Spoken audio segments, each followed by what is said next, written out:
I remember the morning it all started. There wasn't any big blow-up, no dramatic fight. It wasn't the kind of thing you'd expect from a typical discovery moment. Hell, I didn't even know I was looking for anything. It just happened.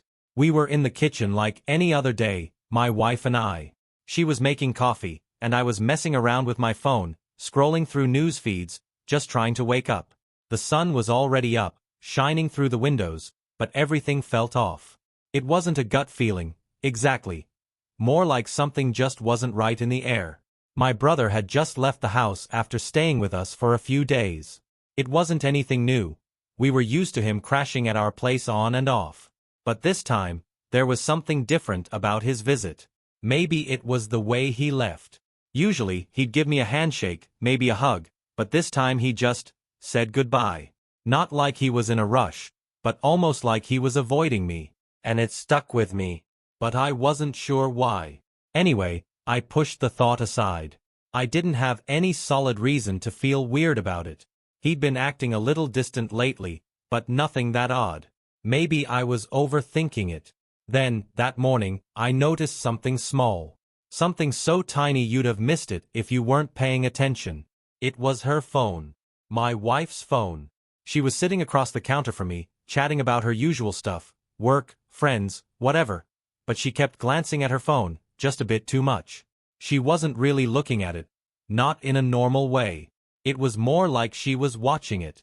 Like she was waiting for something. At first, I thought maybe I was imagining things. I mean, we all get caught up in our phones sometimes, right? But then, this is the weird part.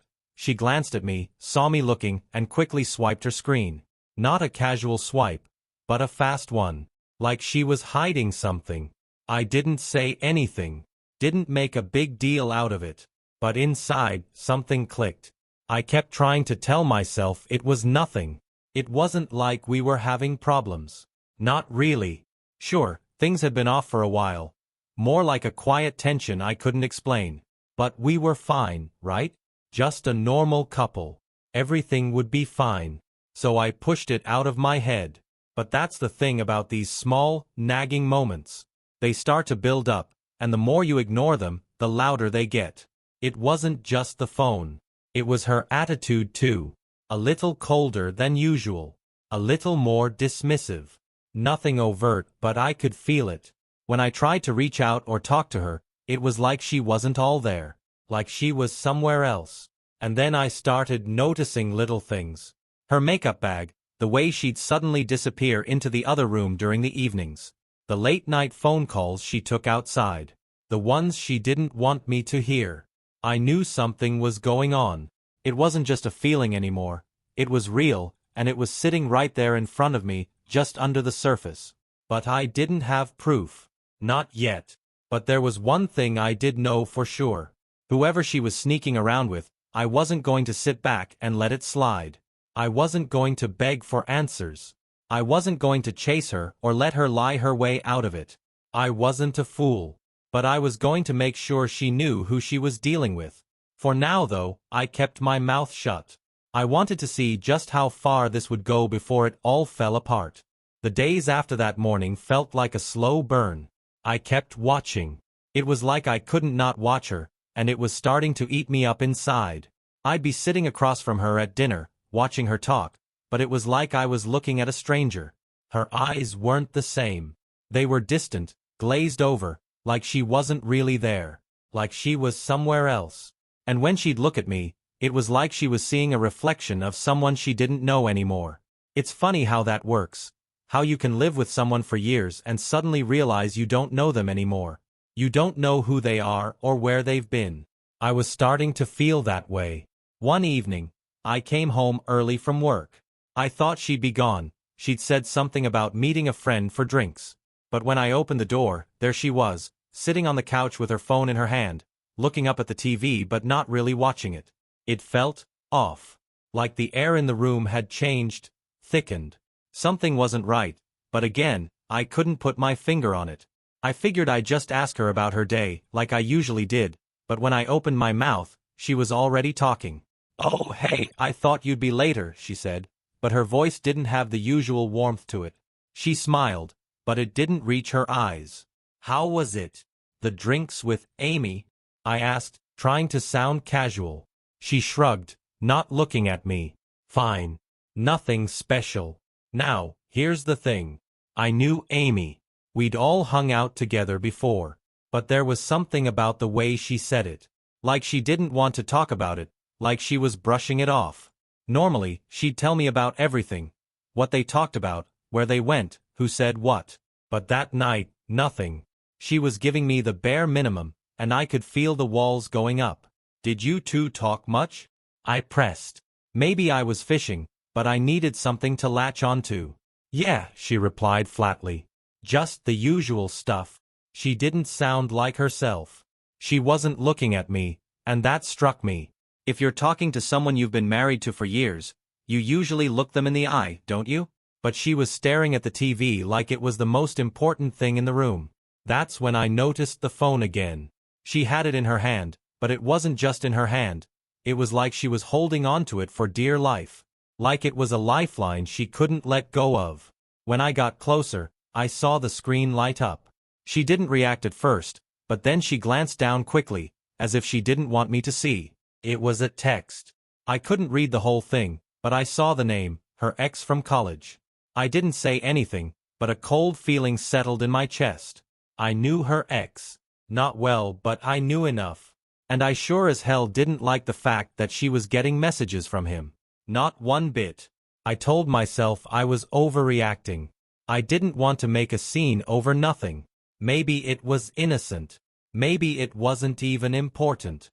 But as I stood there, watching her hold that phone like it was the only thing keeping her grounded, something inside me snapped. I excused myself and went to the bathroom to take a minute. But inside, I was already unraveling. Something was happening. I could feel it. And if I was being honest with myself, I didn't need the text message to know what was going on. I already knew. I was being betrayed. Maybe it wasn't physical yet. Maybe she hadn't slept with him, but that didn't matter.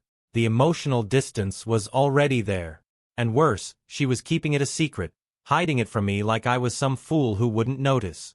When I walked out of the bathroom, she was sitting on the couch still, phone in hand, as if nothing had happened.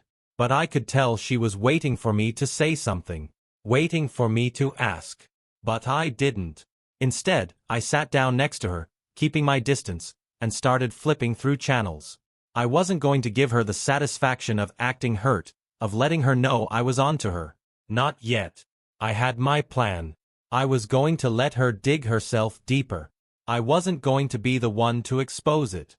And if I was being honest, I was still trying to figure out exactly what I was going to do when I did. It wasn't long before I started noticing even more little signs. The ones you'd usually write off as nothing. Just minor weirdness. But when you've been married for years, you start to pick up on things. You start seeing what's not being said, what's not happening. And that's when the truth creeps up on you like a slow, cold shadow.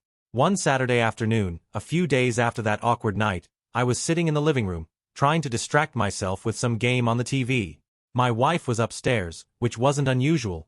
She had been spending more time up there, working on whatever project she was into at the time. But then, something happened that set everything off. The phone rang. It was sitting on the kitchen counter, right by the door, and for some reason, I just knew it was her. Not the phone itself. No, it was the timing. I could feel it in my gut. So, I got up, went to the kitchen, and grabbed it before the machine picked up. I should have just let it ring. I really should have. But I didn't. I answered it quickly. Hello? The voice on the other end was male. Low, smooth, familiar. Hey, the guy said, like it was casual. Is she there? I froze for a second, the blood draining from my face. I knew who it was without even needing to ask. It was her ex. The one I had seen on her phone. The same guy I hadn't liked from the start. The one who had slid into her life when we were still dating, and I was dumb enough to think he'd just be a harmless ghost from her past. What do you want? I said, keeping my voice level, trying not to sound like I was about to lose it. There was a pause, and then he chuckled. Relax, man. I'm just trying to reach her. We were gonna catch up, you know? Haven't seen each other in a while. Aha, I said, my grip tightening on the phone. I know who you are. You don't need to tell me who you are. Another laugh. But this one was colder. I didn't think she'd marry someone who wasn't smart enough to figure things out. The words hit me like a slap. It was like he knew. Like he could see right through me. He wasn't threatening or anything. He was just being casual. But the way he said it, like I was some idiot for not catching on sooner. That felt like a dagger in the chest. I don't know what you're talking about, I said, more to myself than to him. I was trying to keep my composure, but inside I was boiling over. The audacity. The smugness. This wasn't just some random guy calling. No, this was her ex, the one who clearly thought I was some naive fool. Well, I'll tell her you called, I said, hanging up before he could say anything else. I didn't know what to do with the call. I mean, what was I supposed to do? Confront her immediately? Accuse her of something she hadn't even admitted yet? No. I couldn't make it that easy for her. I needed to take a step back, let her keep playing her little game, and watch it unfold. But I couldn't just pretend everything was fine either. The sting from the conversation hadn't worn off. As soon as I put the phone down, I heard her footsteps on the stairs. I could hear her coming down, the soft click of her heels against the wood floor. She was coming right for me. She entered the kitchen with that same fake smile on her face. The one she'd been wearing a lot lately, like everything was fine, like nothing had changed. But I saw through it. I wasn't the fool she thought I was. "Hey," she said, brushing past me to grab a glass from the cupboard. "Who was that?" I didn't answer right away. I just stood there, looking at her, feeling the tension building. Part of me wanted to slam the truth right in her face. Tell her I knew about the texts, about the phone calls, about the way she'd been acting. But I didn't. I just watched her for a second longer, taking it all in, the way she looked, the way she didn't look at me. I finally spoke, my voice quiet but sharp. It was him. She froze. Just for a second, but it was enough. She didn't need to ask who. She knew. "Him," she repeated, feigning innocence. "Who?" I didn't answer her. Instead, I turned away, pretending to pick something off the counter, trying to act like I was busy, like I wasn't affected by this anymore. But I was. I couldn't hide it. The betrayal was sitting in my chest like a heavy stone. Her face tightened, but she didn't push it. Instead, she just kept acting like everything was fine. She poured herself a drink, stared at me for a moment, then walked out of the kitchen without saying another word. The silence that followed was worse than any argument could have been. It was the quiet between us that screamed the truth louder than anything. I didn't need her to confess. I didn't need her to apologize. I already knew what had been happening, and I already knew what I was going to do about it. But first, I had to let it all come to the surface. It wasn't just her. It was him too. My brother. The two of them, working together, lying to my face, pretending like nothing was wrong. I had the pieces now. The full picture was starting to form, and I was getting closer to the day I'd have to make them understand exactly what betrayal really feels like. A few days passed after the phone call, and I could feel the tension between us thickening like a fog that wouldn't lift. It wasn't just in the house. It was everywhere. You could cut the air with a knife. But instead of talking about it, we both tiptoed around the issue, acting like nothing was wrong. She'd smile at me in the morning, kiss me goodbye when I left for work. The usual, normal stuff. But underneath it all, we both knew. The weird thing was, though, I didn't feel the need to confront her. Not yet. I wasn't going to give her the satisfaction of getting a reaction out of me. No, I was done playing into her games. Instead, I started watching her more closely, picking up on every little inconsistency in her story, every little lie that slipped through her teeth.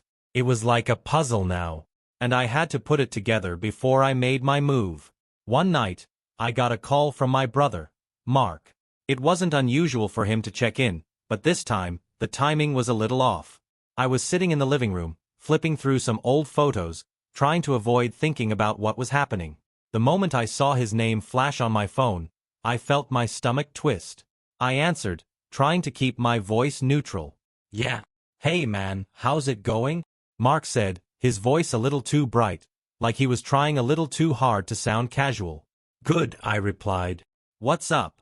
"Not much, just thought I'd check in. You guys doing okay?" The question threw me off. It was a simple thing, but it felt like a setup. A subtle nudge. As if he already knew something had gone wrong, and he was trying to find out how much I knew. "We're fine," I said, forcing the word out. "What about you?" There was a pause on the other end. It was brief, but it was enough for me to notice. A crack in the veneer. "I'm good," he said, but it didn't sound convincing. "Hey, I was thinking of coming over this weekend. Maybe we could catch up." I didn't respond right away. I was trying to read between the lines, trying to figure out why he suddenly wanted to come over. Something didn't sit right. I could feel it in my bones. "Yeah, sure," I said eventually, keeping my tone even. "Come by whenever. We'll figure something out." We talked a little longer about random stuff, work, family, whatever. But the conversation felt strained. And when I hung up, I felt like I just dodged something, but I couldn't put my finger on it. That weekend, Mark showed up right on schedule. He came by around midday, and everything seemed fine on the surface. The usual handshakes and small talk. He brought up old memories, tried to get me to laugh at some joke I'd forgotten, but it was all just noise. I wasn't listening to him. I was listening for something else. I could feel her in the back of my mind, her presence hanging over everything. I knew she was in the house, probably upstairs, doing whatever she was doing. But I didn't want to think about her just yet. Not while Mark was there. It wasn't until later that afternoon that I noticed it. I was in the kitchen, getting some drinks for us, when Mark came in and casually leaned against the counter. He was fiddling with his phone, like he was bored.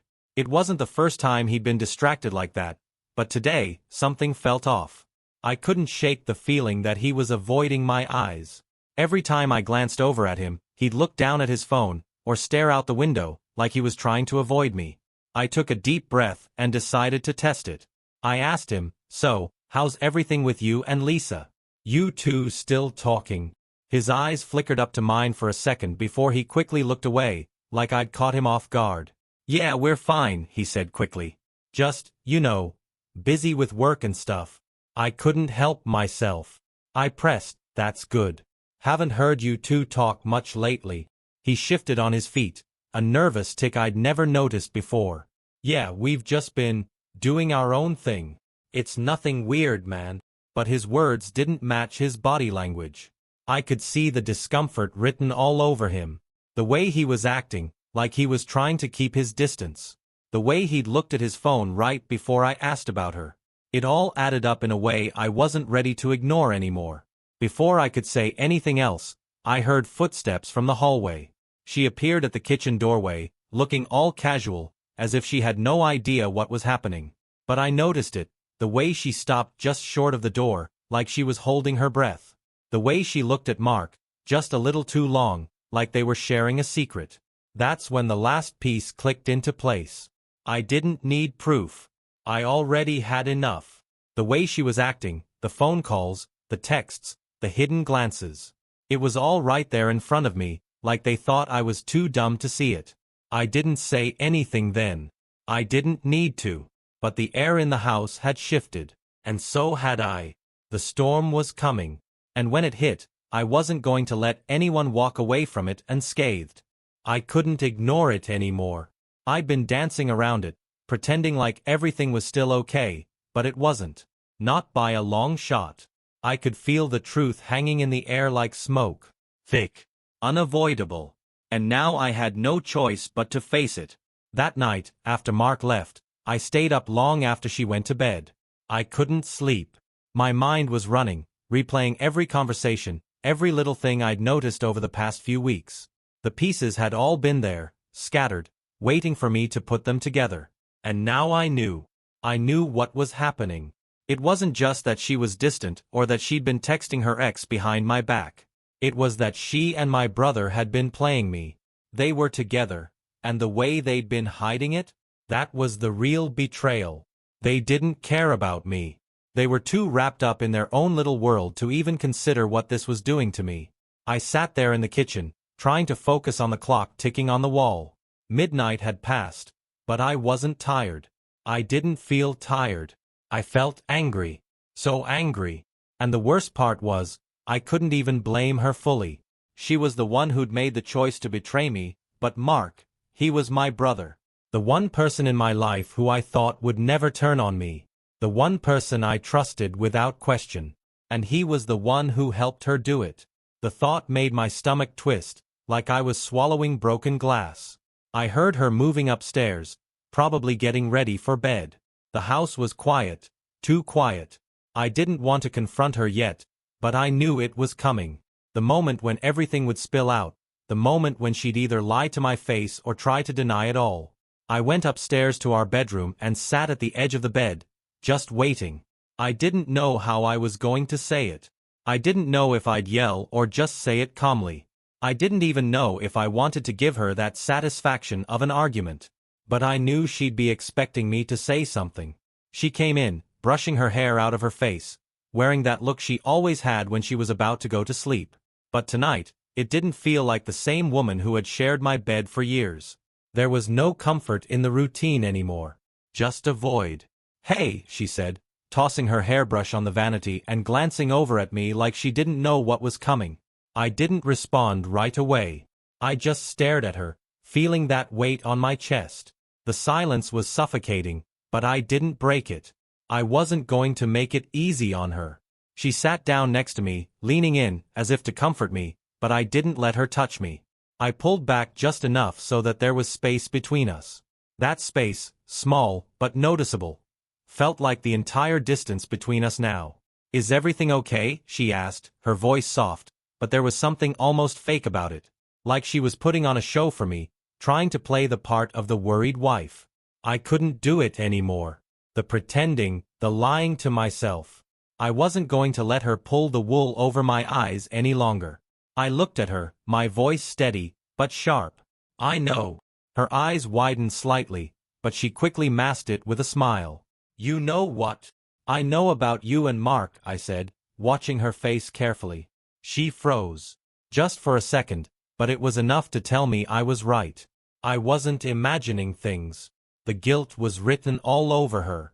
"What are you talking about?" she asked, trying to sound casual, but her voice wavered ever so slightly.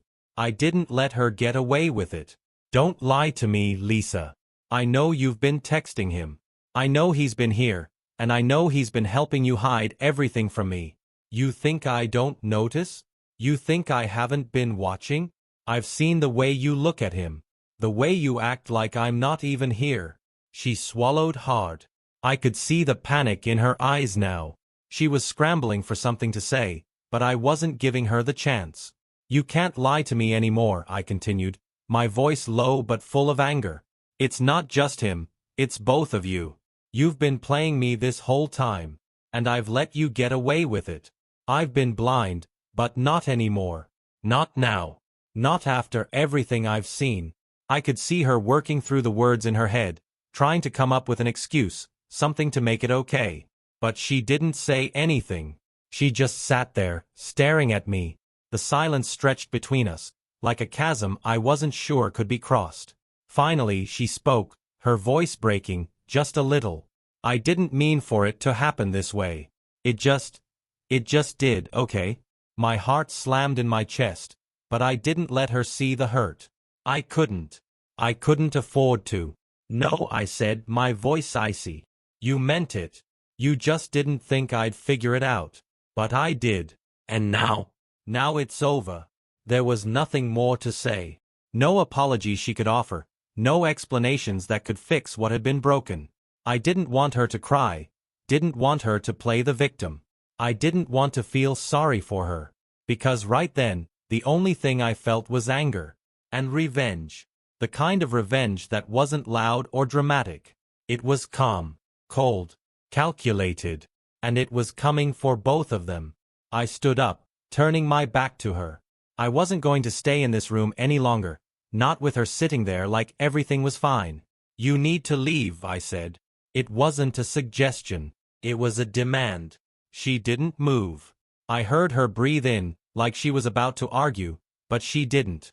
I could hear the soft rustle of her clothes as she got up from the bed, but when I heard the door click behind her, I knew it was over. And I knew it was only the beginning. I didn't feel the way I expected to. The anger, sure, but also something else. Almost like a numbness, a relief. I didn't know if it was because I was finally facing the truth or if it was just the weight of everything coming down all at once. But when I shut the bedroom door behind me, when I walked out into that empty hallway, I felt like I was standing on solid ground again. For the first time in a long time, I wasn't pretending. I wasn't fooling myself into thinking things would magically get better. I didn't go after her. I didn't scream or shout or give her the satisfaction of a fight. She needed to understand that this wasn't a moment of weakness. I wasn't pleading for her to stay. I wasn't begging for her to love me again. I wasn't going to be that guy. The next few hours were a blur of silence. I stayed in the living room, staring at the TV, not really watching it. My mind was on autopilot. I didn't even think about sleeping. I didn't want to. I wanted to make sure I was clear-headed when I made my next move. She didn't come back downstairs that night. I half expected her to, maybe to beg for forgiveness, or try to manipulate me into thinking she was sorry. But the house stayed quiet, and I stayed awake, letting the realization settle in. This was happening. The world I'd known was gone, and there was no turning back. At some point in the early morning, just as the sky outside began to lighten, I heard the front door open. The faintest sound of footsteps crossing the hall. She was leaving. She didn't say anything, didn't even look back. I didn't need to check. I knew. That was the last time I'd see her for a long while. I stayed in the living room for a few more hours after she left, trying to calm my mind. But every time I thought I was okay, my thoughts would go straight to Mark, to my brother. He was the one I couldn't ignore. He was the one who was the real betrayal here. Sure, Lisa had slept with him, but Mark? He knew better. He knew what he was doing. He was the one who should have stopped it before it ever started. But he didn't. And I'd be damned if I let him get away with it. I couldn't confront him just yet though. Not yet. I had to plan this out. I had to make sure he understood exactly what he'd done. He needed to feel the weight of his choices, because right now, he didn't. Right now, he was still walking around thinking everything was fine. Thinking I didn't know. Thinking I was still that dumb older brother who'd let him walk all over me. I wasn't that guy anymore. I gave it a few more days. I didn't rush it. I wanted him to feel like he could keep acting normal. I didn't want him to expect anything.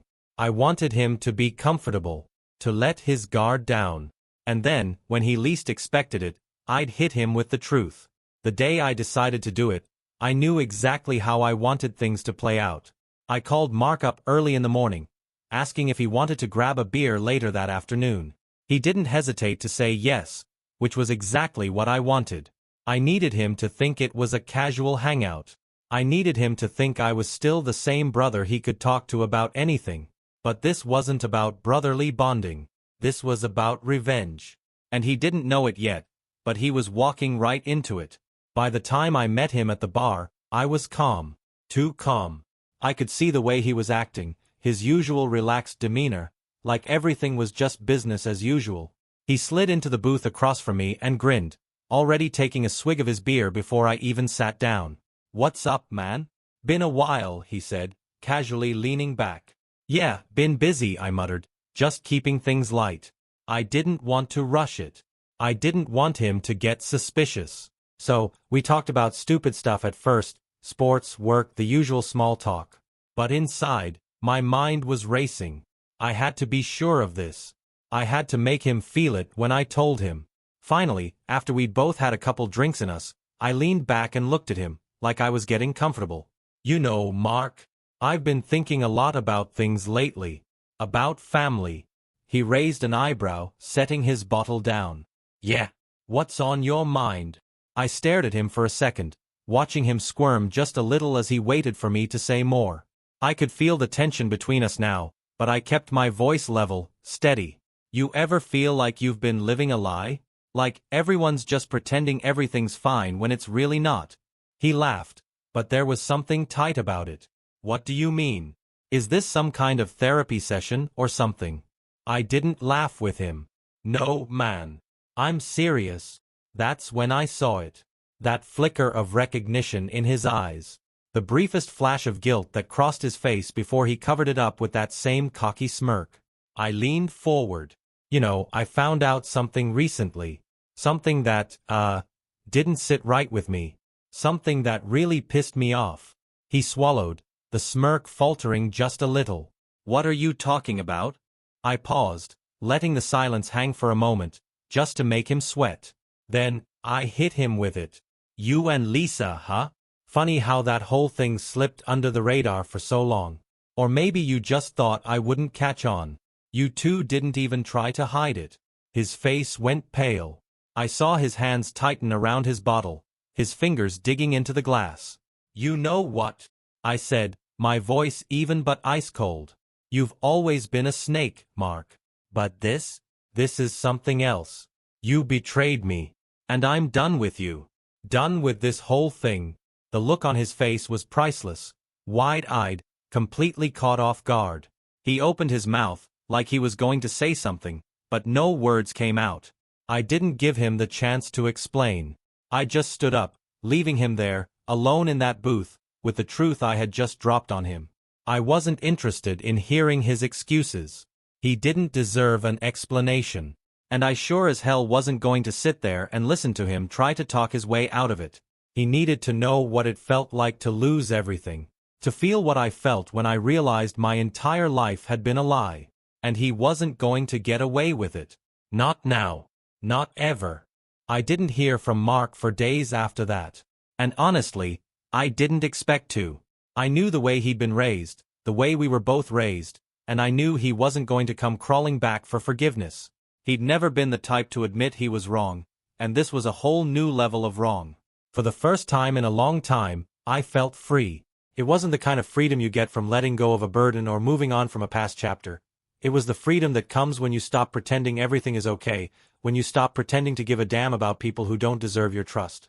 But even with that freedom, the sting of betrayal still lingered.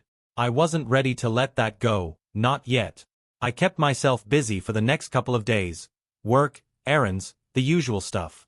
But my mind was never far from what had happened.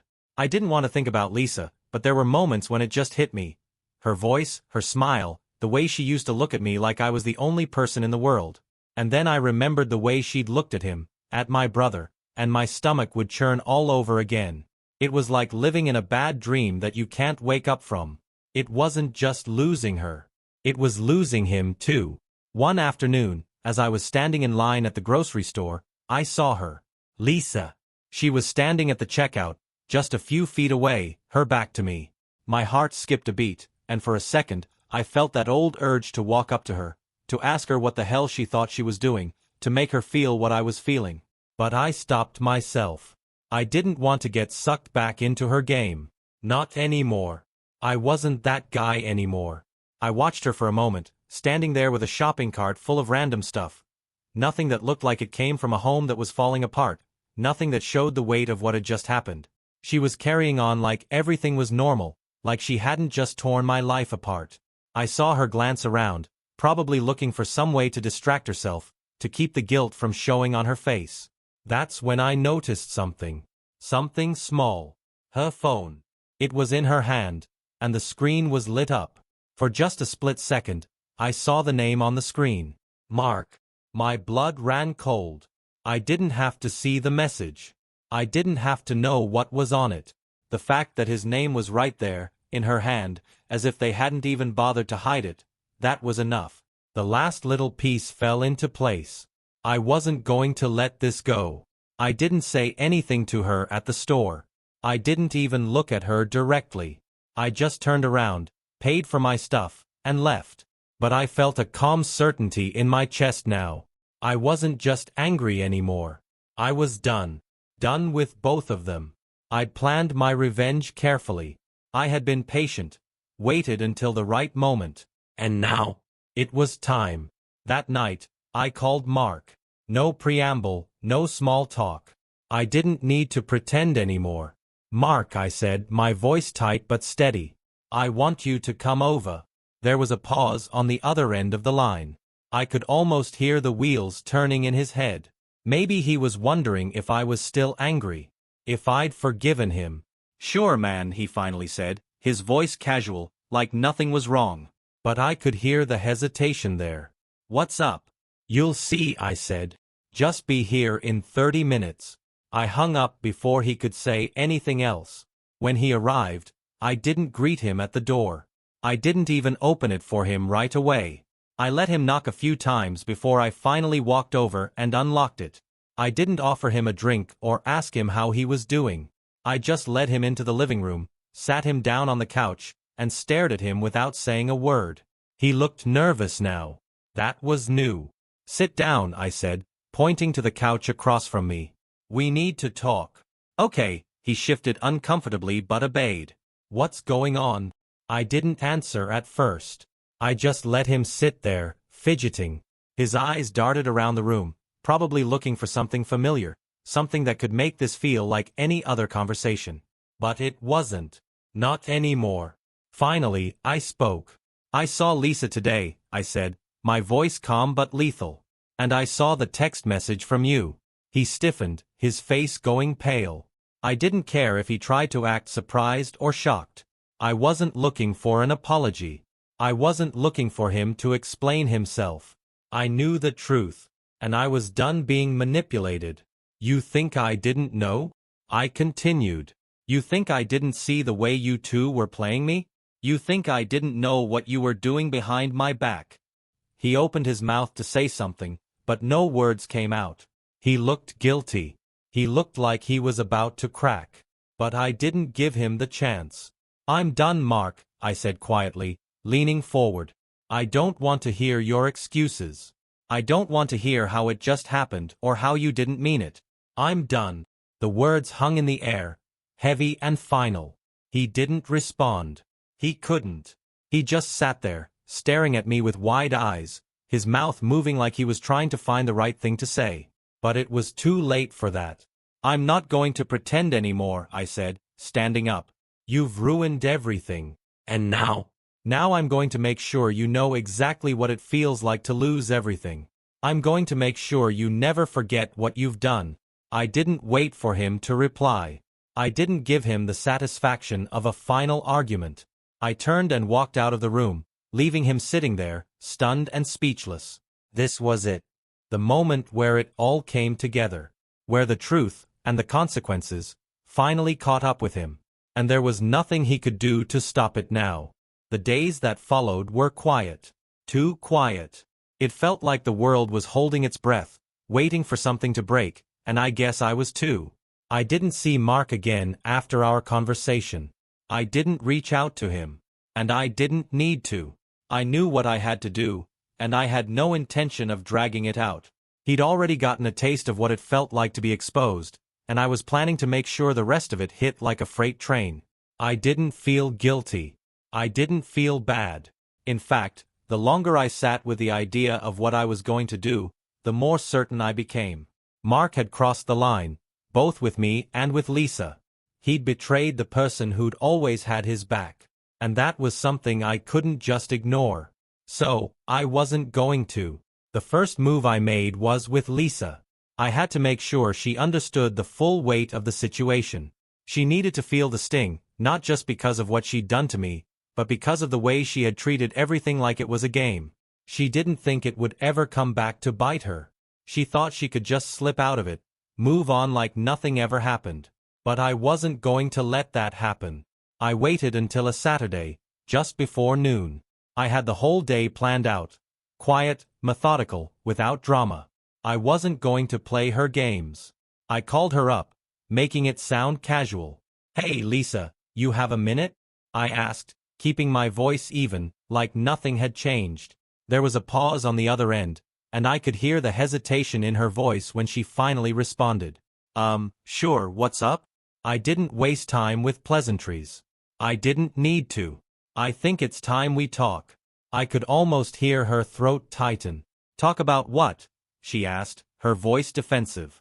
You know exactly what, I said, my tone cold but controlled. I know what you did. And I know what you're still doing. There was silence. Then in a strained voice she said, Look, I don't know what you think is going on, but it's not like I didn't let her finish. Cut the crap, Lisa. I've seen the texts. I saw you with him. I know everything. Her voice dropped an octave. You don't know anything, she said, her tone sharp, but there was a flicker of uncertainty in her words. Oh, I know enough, I replied. Enough to know that you and Mark are both playing me like I'm some fool. Enough to know that you think you can just walk away from this without consequences. There was a moment of silence on her end, like she was calculating her next move. Finally, she sighed. So what do you want from me? What, you want me to apologize? It wasn't an apology I was after. She could keep her fake words. I wasn't interested in anything she had to say. I'm done with your lies. And I'm done being the one who gets hurt while you two walk away scot-free. Okay, fine, she snapped. If you're done, then why are we still talking? Because you're going to fix this, I said, leaning into my next words. I'm giving you two choices. Either you come clean about everything, to Mark and to anyone else who needs to know the truth, or I make sure everyone else finds out what's really going on. And trust me, you don't want me to be the one telling them. Her breath hitched. I knew I had her. But I wasn't giving her any room to negotiate. You can lie and act like it's all just a mistake, I continued, or you can face the fact that your actions have consequences. But either way, you don't get to walk away from this without answering for it. She stayed quiet for a long time, and in that silence, I knew she was weighing her options. She had nothing left to protect her. She could try to hold on to whatever dignity she had left or try to salvage her relationship with Mark, but I wasn't giving her a choice. You think you can do whatever you want and no one will call you out on it? I pressed. Not anymore. I'm done being your safety net. I'm done being your fool. Finally, I heard her sigh, a heavy resigned sound that made my skin crawl. Fine. I'll do it. I'll tell him. But it's not gonna be easy, you know? I didn't care about easy. It was over, and now she had to deal with it. You'll handle it, I said, my voice hard. And if you don't? If you even think about trying to pull anything else? I'll be right there, making sure everyone knows. The people you care about. The people you lied to. They'll all know exactly who you are. She didn't respond. The line went silent again, but I could tell that I had shaken her. It wasn't the first time I'd felt her fear, but it was the first time I saw her realize that I wasn't playing. I hung up without another word. Now that Lisa was in motion, I turned my attention to Mark. I knew he was probably waiting for things to blow over, thinking that I'd forgotten about the conversation we had at the bar. I knew he'd been spinning it in his head, trying to justify his actions or work out a way to minimize the damage. But he had no idea what was coming. I didn't even wait a full day before I acted. I called him up again. This time, I was more direct. Mark, I said, my voice low, almost tired. I'm coming for you. You've had your fun, you've betrayed me, and now I'm going to make sure everyone knows the truth about what you did. He was quiet for a second.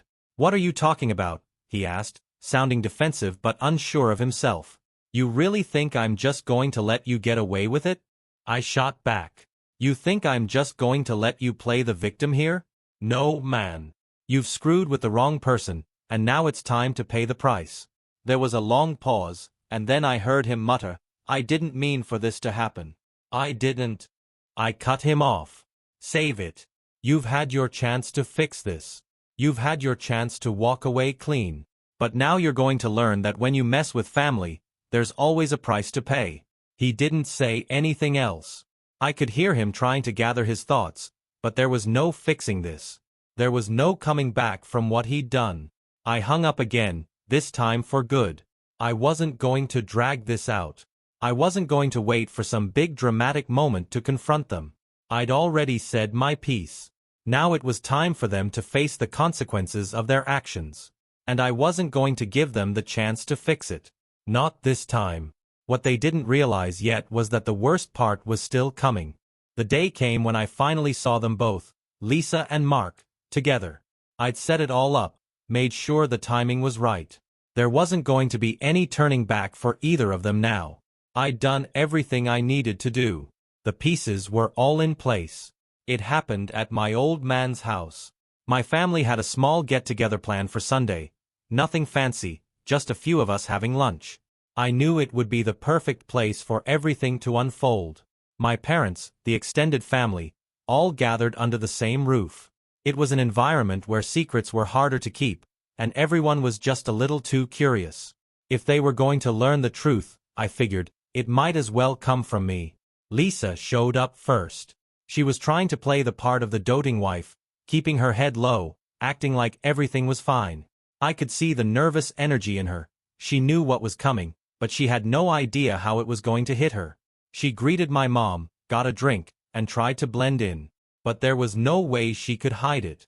She was like a deer in headlights, constantly glancing at the door, probably hoping Mark would show up soon to give her some kind of backup. About 30 minutes later, Mark walked in. His face looked like he'd been rehearsing what he was going to say. He smiled, tried to joke around with my dad, but I saw the tension in his shoulders. He knew exactly what I was capable of now, and he could feel it in the air, that weight of inevitability. He kept looking around for me, but I was in the kitchen, just out of sight, taking my time. I was in no rush. Finally, when the meal was almost ready, I walked into the living room. I had been waiting long enough. The moment I stepped into the room, the entire atmosphere shifted. My family noticed first. Most of them didn't know what was going on, but they could feel the change in the air, the way everything felt too tense, like something was about to explode. I locked eyes with Lisa first. She went stiff. I didn't say a word, didn't even smile. I just stood there, staring her down, letting her feel every bit of the rage I'd been holding in. She opened her mouth to say something, probably some half-baked excuse, but I didn't give her the chance. "You wanna explain something to everyone, Lisa?" I said, loud enough for the room to hear. My voice wasn't angry. It wasn't loud. But it carried, and it made the air thick with the weight of what I was about to say. She froze. Her face turned pale, and I could see the panic starting to creep in. But I wasn't done. "Everyone here deserves to know the truth," I continued, glancing around the room. "Especially Mom and Dad, don't you think?" I could feel Mark behind me now, his presence tense. He knew exactly what was coming. "I don't think they do," Lisa said, her voice shaky, trying to recover. "We don't need to do this here." I turned to Mark, who was now standing at the edge of the room, avoiding my gaze. "Oh, we're doing this here, Mark. Right now. You don't get to hide anymore." I moved forward, slowly, letting the silence stretch out. Everyone in the room could feel it now. The weight of the truth was suffocating. Mark and Lisa exchanged a glance, but neither of them had the nerve to speak. I wasn't giving them that luxury. "Here's the deal," I said, locking eyes with both of them. "You two thought I wouldn't find out. Thought I wouldn't care. But I've been watching. I've been waiting for you to make your move." I let the words hang in the air. I could see Lisa's hands trembling, but I didn't care. I wasn't here to make her feel better. "Lisa," I said slowly, deliberately, "I know you've been sleeping with my brother. And I'm not letting either of you pretend like you didn't do this on purpose."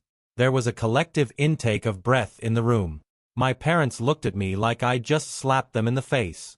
They didn't understand at first, and then it clicked. The looks of shock and confusion were replaced by guilt and disbelief. But I wasn't looking at them. I was looking at my brother and my wife. Mark's face drained of color. He looked like he was going to be sick. I saw the realization hit him all at once. The truth was out. There was no more running from it. "You don't get to walk away from this," I said, my voice low but cold. "You've ruined more than just our family. You've ruined everything. And now, you're going to face it." Mark tried to say something, but I cut him off. "I'm done. You're both done. No more lies, no more games. You'll never be welcome here again." I turned to my parents. Their faces were pale. My mom was in shock. My dad was staring at the floor, unable to look at either of them. "Mom, Dad," I said, keeping my tone even. "I'm sorry you had to find out this way, but they needed to face what they've done. I'm not keeping quiet about it anymore." I walked out of the living room, leaving them all in stunned silence. I didn't look back. There was nothing else to say. I had made my point, and now it was over. As I stepped out into the backyard, the cold air hit me like a slap to the face. I stood there for a moment, breathing it in, letting everything settle. This was it. This was the end of everything I thought I knew. The end of a family. The end of a marriage. The end of trust. But in some strange way, it was also the beginning of something else. Something new. Because in the end, betrayal doesn't just tear you apart. It frees you. It shows you who you really are. And in my case, it showed me I could survive it. And that, more than anything else, was the sweetest kind of revenge. The days after that were a blur. I moved out of the house soon after. I didn't need to hang around and wait for the aftermath. I was done with that life, and honestly, there was nothing left to salvage. My parents didn't speak to me for a while. I knew they were hurt, but they also knew they couldn't side with either of them, not after everything came out. Lisa tried reaching out a few times. She left messages, sent texts, even called me once. But I didn't answer. I didn't need to hear her fake apologies or excuses. I had heard enough of those for a lifetime. Mark. He didn't reach out at all. I didn't expect him to. He knew there was nothing left to say. And me? I kept moving forward. I spent more time focusing on myself, figuring out who I was outside of all that pain, outside of all the lies. I don't have any answers. There's no neat resolution to the story, no big lesson learned. But that's life, isn't it? Sometimes things just fall apart. Sometimes people betray you in ways you never thought possible. But you keep going. You learn to stand up again, even when it feels like the world has broken you. And that's the only revenge that really matters.